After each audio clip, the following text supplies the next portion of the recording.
Hello everyone. Easy physics by NK channel पर आप सभी का जीके की इस क्लास में एक बार पुनः बहुत बहुत स्वागत है। पिछला वीडियो हमने राजस्थान के परिचय के बारे में, राजस्थान की ज्योग्राफी के बारे में एक छोटा सा प्रारंभिक नज़र हमने डाली थी। आज के इस लेसन नंबर 2 में राजस्थान के इतिहास के बारे में हम थोड़ी सी चर्चा करेंगे। जो छात्र अभी जीके पढ़ना प्रारंभ कर रहे हैं उनके लिए हमारी ये सीरीज़ बहुत महत्वपूर्ण है। चलिए पढ़ते हैं। चित्तौड़गढ़ जिले के एक छोटे से गांव भाटोली का एक छात्र रमेश है।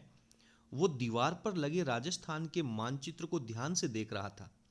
उसने अपने शिक्षक से प्रश्न किया और पूछा, सर हमारे राज्य का नाम राजस्थान है, तो हमारे क्षेत्र को मेवाड़ क्यों कहते हैं? आप जानते हैं कि जो चित्तौड़ का एरिया है उसको हम मेवाड़ के नाम से जानते हैं। तो उसके दिमाग में ये प्रश्न आया कि हम चित्तौड़ के एरिया को मेवाड़ क्यों कहते हैं जबकि हम तो राजस्थान में रहते हैं। मेरे मामा जोधपुर में रहते हैं पर वो कहते हैं कि हम तो मारवाड़ में रहते हैं, ऐसा क्यों? यानी हमारे राजस्थान के अलग अलग क्षेत्रों को अलग अलग नामों से भी पहचाना जाता है। तो आज का हमारा जो मुख्य उद्देश्य है वो राजस्थान के अलग अलग हिस्सों को किस किस नाम से पुकारा जाता है, हम इस टॉपिक के ऊपर पहुंचना चाहते हैं। शिक्षक ने कहा, रमेश ये मेवाड़, मारवाड़ हमारे क्षेत्र के प्राचीन नाम हैं। राजस्थान जो आज हमें दिखाई देता है, पुराने समय में ये ऐसी राजनीतिक इकाई नहीं था। यानी राजस्थान के एकीकरण से पहले ये अलग अलग प्रांतों में बटा हुआ था। उसके बाद में जब राजस्थान का पूर्ण रूप से एकीकरण हुआ, उसके बाद में हम इसे राजस्थान के नाम से जानते हैं। हम आगे पढ़ेंगे कि राजस्थान को पहले किन किन नामों से पुकारा जाता था। प्राचीन काल में राजस्थान विभिन्न जनपदों एवं अंचलों में विभक्त था, यानी अलग अलग क्षेत्रों के अंदर विभक्त था। यहाँ पे अलग अलग राजाओं का शासन हुआ करता था। ये जनपद एवं अंचल भौगोलिक स्थान अथवा वहाँ रहने वाली जाति के नाम से जाने जाते हैं, जैसे जांगल प्रदेश, मरु प्रदेश, अर्जुनायन प्रदेश, सिबी प्रदेश, मेवाड़ और हाड़ौती इत्यादि। आज के इस वीडियो में हम इन सभी प्रदेशों के बारे में चर्चा करेंगे और मानचित्र के द्वारा समझेंगे कि कौन से क्षेत्र को किस नाम से जाना जाता था। क्या आपके मन में भी ऐसे प्रश्न आते हैं? यदि हाँ, तो अपने शिक्षक के साथ चर्चा कीजिए और अपने क्षेत्र के प्राचीन नामों को जानिए। तो आज हम इस वीडियो के अंदर इन सभी प्रश्नों का उत्तर पढ़ने वाले हैं। हमारे यहाँ पर एक राजस्थान का मानचित्र यहाँ पे दिया गया है। इसको आप जब देखेंगे तो ये जो एरिया है, जो बीकानेर क्षेत्र का एरिया है, इसे जांगल प्रदेश कहा जाता था। जो जैसलमेर क्षेत्र का एरिया है इसे मरुकांत्र कहा जाता था। उसके बाद में अलवर का जो एरिया है इसे मत्स्य, और जो भरतपुर का क्षेत्र है इसे सूरसेन क्षेत्र के नाम से जाना जाता था। केवल प्रारंभिक नज़र है, अभी हमारे मुख्य प्रश्न प्रतियोगी परीक्षाओं की दृष्टि से नहीं बने हैं, लेकिन अभी आप जीके पढ़ना शुरू कर रहे हैं तो आपको पता चलेगा कि हम जीके को किस लेवल तक पढ़ सकते हैं। तो इस तरह से अलग अलग क्षेत्रों के अंदर यदि हम बात करें तो ये जो हमारा कोटा, बूंदी, बारां और झालावाड़ का एरिया है इसे हम हाड़ौती क्षेत्र कहते हैं। ये जो हमारे सीकर, चूरू और झुंझुनू जिले का एरिया है इसे हम शेखावाटी प्रदेश के नाम से जानते हैं। चलिए आगे पढ़ते हैं। आगे कहता है कि प्राचीन भारत में आर्यों ने छोटी छोटी बस्तियों को मिलाकर अपने अपने राज्य या जनपदों का निर्माण आरंभ किया था। यानी छोटी छोटी जो बस्तियां थी, छोटे छोटे जो इलाके थे, उनको मिला करके अपना एरिया बनाना शुरू किया, जिन्हें हम जनपद कहते थे। महाभारत एवं संहिता ग्रंथों में राजस्थान के कई जनपदों का उल्लेख मिलता है। सबसे पहले अपन बात करते हैं मरु। मरु का मतलब सीधा सीधा आप लोग आइडिया लगा सकते हैं कि ये हमारे बीकानेर और जैसलमेर का क्षेत्र है। ऋग्वेद सहित हमारे पौराणिक ग्रंथों जैसे रामायण, चरक संहिता, महाभारत, वृहद संहिता में मरु प्रदेश का वर्णन आता है। मरु प्रदेश आर्यों का प्रारंभिक जनतंत्र था। बहुत इंपॉर्टेंट प्रश्न है। मरु प्रदेश है, यहाँ पे आर्य लोग रहा करते थे, जिसमें वर्तमान के जो जिले हैं, राजस्थान के कौन कौन से जिले हैं जो मरु प्रदेश के नाम से जाने जाते थे? बहुत महत्वपूर्ण प्रारंभिक प्रश्न। बीकानेर, नागौर, चूरू, गंगानगर, जैसलमेर एवं बाड़मेर के कुछ भाग इसके अंदर सम्मिलित थे। कुछ हिस्से हैं, ऐसा नहीं है कि पूरा का पूरा चूरू जिला इस मरु प्रदेश में आता था, लेकिन वर्तमान में कुछ हिस्सा इस चूरू जिले में आता है जो पहले इस मरु प्रदेश के अंदर माना जाता था। कालांतर में इस क्षेत्र में कुछ विस्तार के साथ साथ कुरु, मद्र और जांगल नामक जनपदों का निर्माण हुआ। यानी ये जो मरु प्रदेश है ये आगे चल करके इन छोटे छोटे जनपदों के अंदर डिवाइड हो गया। बात करते हैं हम जांगल प्रदेश की। इस जनपद में वर्तमान में जो बीकानेर है, नागौर है और जोधपुर का जो कुछ हिस्सा है वो भाग इस जांगल प्रदेश में आता था। बड़ा महत्वपूर्ण प्रश्न है, ये आप लोगों को याद करना चाहिए कि जांगल प्रदेश के अंदर बीकानेर, नागौर और जोधपुर का क्षेत्र आता था। इस जांगल प्रदेश की जो राजधानी थी वो अहिछत्रपुर थी। बड़ा महत्वपूर्ण प्रश्न है। जांगल प्रदेश की राजधानी जो है वो अहिछत्रपुर थी, जिसका सामान्य वर्णन नागौर से प्रतीत होता है। इसके बाद में यदि हम आप लोगों को थोड़ा बहुत याद है तो जब हम कृष्ण लीला पढ़ते हैं, कृष्ण लीला देखते हैं, तो यादव वंश के अंदर बलराम और श्री कृष्ण का जन्म हुआ था और वो द्वारिका जाते समय इसी क्षेत्र से गुजरते थे, यानी इस जांगल प्रदेश से होकर के गुजरते थे, जिसमें बीकानेर, नागौर और जोधपुर का एरिया आता था। इसके बाद में अपन बात करते हैं मत्स्य क्षेत्र की। इस जनपद का उल्लेख ऋग्वेद में मिलता है, यानी मत्स्य जो क्षेत्र है इसका उल्लेख सबसे पुराना जो वेद है, हमारे 4 वेदों का साहित्य है, जिसमें सबसे पुराना वेद है वो ऋग्वेद है। महाभारत में मत्स्य जनपद की राजधानी विराट नगर, जिसे वर्तमान में बैराठ कहते हैं, वो मानी गई है। महाभारत के अंदर इसका उल्लेख है कि जो मत्स्य जनपद हुआ करता था उसकी राजधानी विराट नगर है। यह जनपद अलवर और जयपुर के मध्य स्थित था। अलवर और जयपुर के इलाके के मध्य स्थित था। इस स्थान का वर्णन चीनी यात्री युआन चांग ने भी किया है। चीनी यात्री, चीन के बहुत सारे यात्री जो हैं वो भारत में शिक्षा प्राप्त करने के लिए आए थे। इनमें से एक यात्री युआंग चांग जो है, इन्होंने अपने लेख के अंदर, अपने जीवनी के अंदर ये उल्लेख किया है कि अलवर और जयपुर प्रदेश जो हैं वो मत्स्य क्षेत्र के अंदर आते थे। इसके बाद में मौर्योत्तरकालीन राजस्थान, यानी बाद में चलकर के जो राजस्थान है वो इन अलग भागों में डिवाइड हो गया। अर्जुनायन, मालव प्रदेश, सीवी प्रदेश और योध्य प्रदेश। आप लोगों को केवल इनके बारे में अभी रटने का, अभी याद करने का प्रयास नहीं करना है। आप केवल इनको थोड़ा थोड़ा पढ़ना शुरू कर दें। आप लोगों को ये चीज़ें जब समझ में आने लग जाएगी तो अपने आप याद हो जाएंगी। इसके बाद में है सूरसेन। राजस्थान में भरतपुर, धौलपुर और करौली के अधिकतर भूभाग प्राचीन सूरसेन जनपद में सम्मिलित थे। सूरसेन जनपद के अंदर भरतपुर है, धौलपुर है और करौली के कुछ भाग। इस जनपद की जो राजधानी है वो मथुरा में थी। 4वीं शताब्दी यानी ईसा पूर्व के यूनानी लेखकों ने सिकंदर के समय में सूरसेन या सौरसेन का उल्लेख किया है। बयाना प्रशस्ति में भी सूरसेन नामक राजवंश का वर्णन मिलता है। सिकंदर के आक्रमण के पश्चात अपनी स्वतंत्रता को सुनिश्चित रखने को उत्सुक पंजाब और टक की कुछ जातियां राजस्थान में आकर बस गई। इनमें अपने साहस और शौर्य के लिए प्रसिद्ध मालव, सीवी और अर्जुनायन आदि जातियां प्रमुख थी। ये जो अलग अलग जातियां हैं वो राजस्थान के अलग अलग क्षेत्रों के अंदर आकर के बस गई। ये सूरसेन के अंदर इनका वर्णन मिलता है। इसके बाद में है सीवी प्रदेश। आधुनिक उदयपुर के पूर्व, पश्चिम और उत्तर का जो संभागीय प्रदेश है उसमें सीवी जाति के अपना आधिपत्य स्थापित किया, इसलिए इस सीवी जनपद के नाम से जाना जाता है। उदयपुर के पूर्व दिशा में, पश्चिम दिशा में और उत्तर दिशा के अंदर, यानी उदयपुर हमारा नीचे की बाउंड्री के ऊपर है, दक्षिण और पश्चिम के इलाके के ऊपर है, तो इससे ऊपर का जो एरिया है इससे पूर्व का एरिया है, इससे पश्चिम का एरिया है और उत्तर का एरिया है। कुल मिलाकर के जो वर्तमान समय में राजस्थान के अंदर पूर्ण रूप से स्थित है, इसे सीवी प्रदेश के नाम से जाना जाता था। इसकी जो राजधानी है वो मध्यमिका थी, जो माध्यमिका थी। इसके अवशेष चित्तौड़गढ़ के पास नगरी नामक गांव में मिलते हैं। इस सीवी जनपद के जो अवशेष हैं वो चित्तौड़गढ़ के पास नगरी नामक गांव है। वहाँ पे जब इसके खेतों के अंदर जाकर के खुदाई की गई तो नगरी नामक गांव के पास इसका प्रमाण मिले हैं। भाग को मेदपाट या मेवाड़, यानी हम जानते हैं कि उदयपुर का जो एरिया है वो मेवाड़ के नाम से जाना जाता है और इसे सीवी प्रदेश भी कहा जाता था। अर्जुनायन, भरतपुर और अलवर प्रांत के अर्जुनायन अपनी विजयों के लिए प्रसिद्ध थे।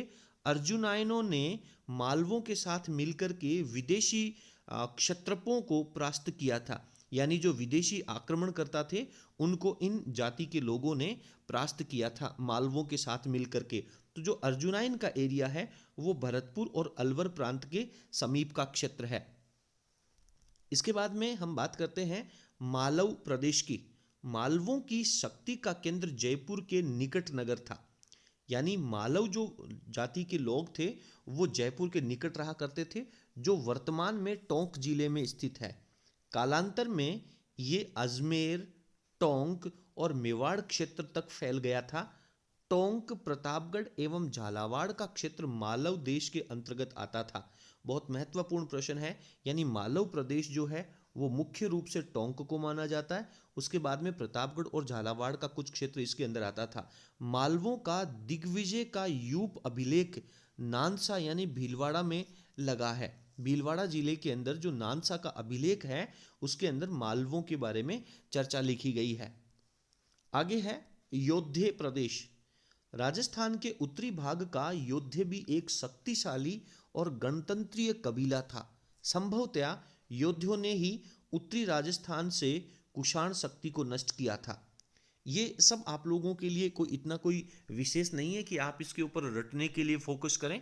इनको आप थोड़ा थोड़ा पढ़ना शुरू करेंगे तो आपको इतिहास के बारे में जानकारी पता चलेगी। गुप्त काल से भी ये गणतंत्रीय व्यवस्थाएं अपने अपने क्षेत्रों में बनी रही। ऐसा प्रतीत होता है कि गुप्त सम्राटों ने इन्हें अर्ध आश्रित रूप में बनाए रखा, परंतु 5वीं सदी के बाद हूण आक्रमणों ने यहाँ के गणतंत्रीय जनपदों की व्यवस्था को समाप्त कर दिया। 5वीं सदी के अंदर हूणों का आक्रमण हुआ और उन्होंने इस गणतंत्रीय जनपद व्यवस्था को पूर्ण रूप से समाप्त कर दिया। बृहद संहिता नामक ग्रंथ में इनके पतन की चर्चा लिखी गई है।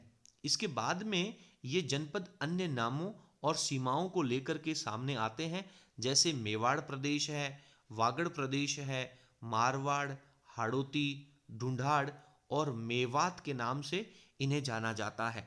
ये जो जनपद हैं ये आगे चल करके इन नामों से जाना जाने लगे। इसके बाद में है मेवाड़।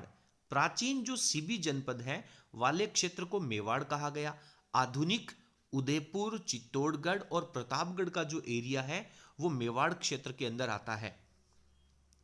इसके साथ में राजसमंद और भीलवाड़ा जिले हैं वो मेवाड़ राज्य के क्षेत्र में रहे हैं। इस क्षेत्र का 7वीं शताब्दी से आधुनिक राजस्थान के निर्माण तक गुहिल सिसोदिया वंश का राज्य रहा है। यानी ये जो मेवाड़ प्रदेश है 7वीं शताब्दी से लेकर के वर्तमान को जो राजस्थान का स्वरूप है इसके बीच गुहिल और सिसोदिया वंश का राज्य रहा है। नागदा, आहाड़, कल्याणपुर, चित्तौड़गढ़, कुंभलगढ़, चावंड, उदयपुर आदि समय समय पर इनकी राजधानियां रही।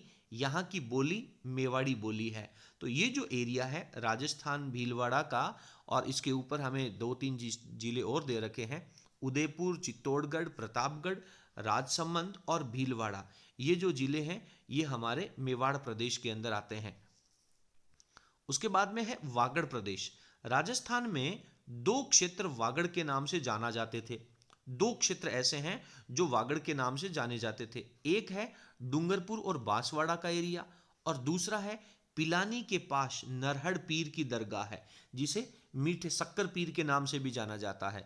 झुंझुनू जिले के अंदर पिलानी जो है, जिसे हम कोपर के नाम से, यहाँ पे कोपर की खाने हैं, उनके पास में एक दरगाह है नरहड़ पीर की दरगाह। उसके बाद में भादरा, नोहर तथा कन्नड़ा का जो क्षेत्र है ये जो है इसे भी हम वागड़ के नाम से जानते थे, किंतु अधिकतर दक्षिणी राजस्थान के जो डूंगरपुर और बांसवाड़ा के भूभाग हैं इन्हीं को ही वागड़ कहा जाता था। इनकी बोली है उसे वागड़ी बोली कहते हैं। वागड़ प्रदेश इन्हें कहा जाता था। तो मुख्य रूप से यदि प्रश्न आता है तो आप लोगों को डूंगरपुर और बांसवाड़ा का जो क्षेत्र है वो आपका वागड़ प्रदेश है। उसके बाद में मारवाड़। मारवाड़ को कौन नहीं जानता। राजस्थान का मुख्य जो प्रजाति है जहाँ के लोगों को मारवाड़ी कहा जाता है और ये राजस्थान में अपना बहुत अस्तित्व रखते हैं। प्राचीन मरु प्रदेश ही कालांतर में मारवाड़ कहलाया। यानी जो मरु प्रदेश है, यानी जैसलमेर जोधपुर का जो एरिया है जिसे हम प्राचीन काल में मरु प्रदेश कहते थे, वो बाद में चल करके मारवाड़ कहलाया। 7वीं सदी में इसके मंडोर जो कि जोधपुर है क्षेत्र पर गुर्जर प्रतिहारों ने शासन किया। 7वीं शताब्दी में मंडोर का जो एरिया है जोधपुर के पास में, इसे गुर्जर और प्रतिहारों ने इनके ऊपर शासन किया। बाद में इस क्षेत्र के ऊपर राठौड़ वंश का आधिपत्य स्थापित हो गया। गुर्जर प्रतिहारों के बाद में राठौड़ वंश का आधिपत्य स्थापित हो गया। इसके बाद में है हाड़ौती क्षेत्र।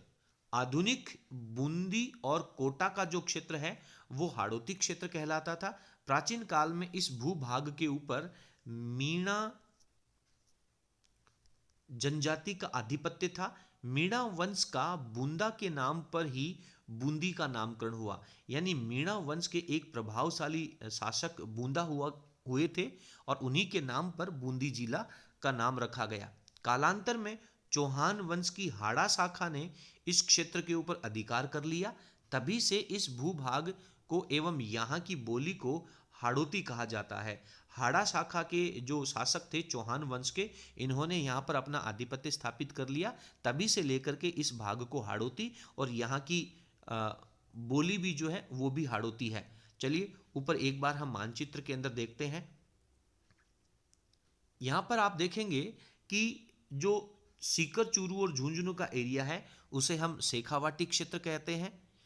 जोधपुर का जो एरिया है इसे अपन मारवाड़ कहते हैं। यहाँ पे अजमेर का जो एरिया है इसे हम ढूंढाड़ कहते हैं। कोटा, बूंदी, बारां, झालावाड़ का जो एरिया है इसे अपन हाड़ौती कहते हैं। उदयपुर, चित्तौड़गढ़ का जो एरिया है इसे अपन मेवाड़ कहते हैं। और डूंगरपुर और बांसवाड़ा का जो एरिया है इसे अपन वागड़ कहते हैं। जैसलमेर का जो एरिया है इसे अपन माड़ कहते हैं। चलिए इसके बाद में ढूंढाड़ प्रदेश। जयपुर और उसके आसपास का जो प्रदेश है उसे ढूंढाड़ प्रदेश के नाम से प्रसिद्ध रहा है। 12वीं शताब्दी में काछवा राजपूतों ने यहाँ की स्थानीय जनजाति के मीणा और बड़ गुर्जरों को परास्त करके अपने राजवंश की नींव डाली थी। इस क्षेत्र की जो भाषा है वो ढूंढाड़ी भाषा कहलाती है। ढूंढाड़ का जो प्रदेश है यानी जयपुर का जो क्षेत्र है इसे हम ढूंढाड़ प्रदेश कहते हैं और यहाँ की जो स्थानीय बोली है इसे हम ढूंढाड़ी भाषा कहते हैं। इसके बाद में मेवात प्रदेश। अलवर और भरतपुर का जो क्षेत्र है जहाँ मेव जाति की अधिकता रही है, मेवात प्रदेश कहलाता है। बहुत केयरफुल ध्यान रखने वाली बात है, एक मेवाड़ क्षेत्र है और एक मेवात क्षेत्र है। मेवात क्षेत्र के अंदर अलवर और भरतपुर का क्षेत्र आता है। मेवातियों की प्रसिद्ध नायक हसन खान मेवाती था। यानी जो मेवाती हैं उनका जो प्रसिद्ध नायक है उसका नाम आपको मुख्य रूप से याद रखना है, हसन खान मेवाती था, जो खानवा के युद्ध में राणा सांगा की ओर से बाबर के विरुद्ध लड़ता हुआ मारा गया था। खानवा के युद्ध में, खानवा का जो युद्ध है वो राणा सांगा और बाबर के मध्य हुआ था। ये हम जब आगे चल कर के राजस्थान का इतिहास पढ़ेंगे तब हम सभी युद्धों के बारे में चर्चा करेंगे। तब हम इस चीज़ को बहुत अच्छी तरीके से पढ़ेंगे कि खानवा का युद्ध कब हुआ, कहाँ हुआ, किन के मध्य हुआ और कौन इसके अंदर विजयी हुआ। लेकिन अभी आप थोड़ा सा इससे परिचित हो जाएं कि खानवा का जो युद्ध है वो राणा सांगा और बाबर के बीच में हुआ था। सांगा की तरफ से हसन खान मेवाती ने युद्ध लड़ा था और जो लड़ाई करते समय मारा गया था। इन सभी अंचलों के अतिरिक्त भी राजस्थान के कुछ अन्य क्षेत्र जैसे जैसलमेर को माड़ या वल्ल, जोधपुर का जो दक्षिणी भाग है उसे गुजरत्रा, प्रतापगढ़ को कांठल, झालावाड़ का जो क्षेत्र है उसे मालवा, चूरू, झुंझुनू और सीकर वाला जो क्षेत्र है इसे शेखावाटी, अजमेर ब्यावर का जो क्षेत्र है उसे मेरवाड़ा, बहुत महत्वपूर्ण, मारवाड़ नहीं है, अजमेर ब्यावर का जो एरिया है इसे मेरवाड़ा क्षेत्र कहा जाता है। कई सारी प्रतियोगी परीक्षाओं के अंदर ये प्रश्न पूछा गया है क्योंकि अक्सर जो बच्चे हैं वो मेवाड़ के नाम से या मारवाड़ के नाम से इसके अंदर कंफ्यूज हो जाते हैं। मेरवाड़ा का जो क्षेत्र है वो अजमेर ब्यावर का क्षेत्र है। राजस्थान और इसके विभिन्न क्षेत्र भूगोल और परिस्थितियों के फलस्वरूप अनेक बोलियां, वेशभूषा, व्यवहार और परंपराओं का धनी रहा है। यानी राजस्थान के अंदर अनेक तरह की विभिन्नताएं पाई जाती हैं, अनेक तरह की भूगोल की विषमताएं, परिस्थितियां पाई जाती हैं, जिनके फलस्वरूप अनेक बोलियां, अलग अलग तरह की वेशभूषाएं, व्यवहार और परंपराएं यानी संस्कृति जो है वो पाई जाती है।